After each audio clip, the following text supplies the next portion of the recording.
తెలంగాణ అభివృద్ధి కోసం పాటుపడకుండా వ్యక్తిగత కారణాలతో ఎవరో నచ్చలేదని అధికారాన్ని దుర్వినియోగం చేస్తే అంతకంటే మూర్ఖత్వం ఉండదని తెలంగాణ ముఖ్యమంత్రి రేవంత్ రెడ్డి అన్నారు.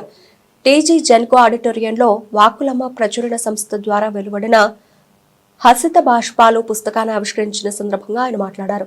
శ్రీకృష్ణ భగవానుని ఆశీస్సుల వల్లే ప్రజల సమస్యలను పరిష్కరించే అవకాశం తనకు లభించిందని ఆయన అన్నారు. తెలంగాణను ప్రపంచంలోనే గొప్ప అభివృద్ధి చెందిన రాష్ట్రంగా తీర్చిదిద్దడమే తన లక్ష్యమని ముఖ్యమంత్రి స్పష్టం చేశారు. ఒక సాధారణ మధ్యతరగతి కుటుంబం నుంచి వచ్చిన తాను 4 కోట్ల ప్రజల సంక్షేమం అభివృద్ధి కోసం నిరంతరం కృషి చేస్తానని ఆయన అన్నారు. ఎవరిపైన వ్యక్తిగత కక్షతో అధికారాన్ని దుర్వినియోగం చేయబోనని, ఎవరిని శత్రువుగా చూడనని ఆయన తేల్చి చెప్పారు. తాను కర్మ సిద్ధాంతాన్ని నమ్ముతానని అన్నారు.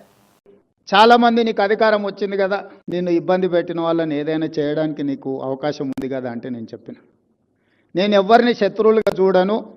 నేను శత్రువుగా చూడాలంటే కూడా వాళ్ళకి ఆ గొప్పతనం ఉండాలి, ఆ స్థాయి కూడా ఉండాలి. నేను ఒక సామాన్యమైన గ్రామీణ ప్రాంతం నుంచి, వ్యవసాయ కుటుంబం నుంచి సరిగ్గా 17 సంవత్సరాలు 2006లో జిల్లా పరిషత్ మెంబర్గా ఇండిపెండెంట్గా గెలిచిన, 2007లో ఎమ్మెల్సీగా ఇండిపెండెంట్గా గెలిచిన, 2009లో మొదటిసారి ఎమ్మెల్యేగా గెలిచిన, 2014 రెండోసారి ఎమ్మెల్యేగా గెలిచిన, 2019లో పార్లమెంట్ సభ్యుడు, దేశంలోనే పెద్ద పార్లమెంట్ నియోజకవర్గమైన మల్కాజ్గిరి పార్లమెంట్ సభ్యుడిగా గెలిచిన, 2023లో తెలంగాణ రాష్ట్రానికి ముఖ్యమంత్రిగా కాగలిగి,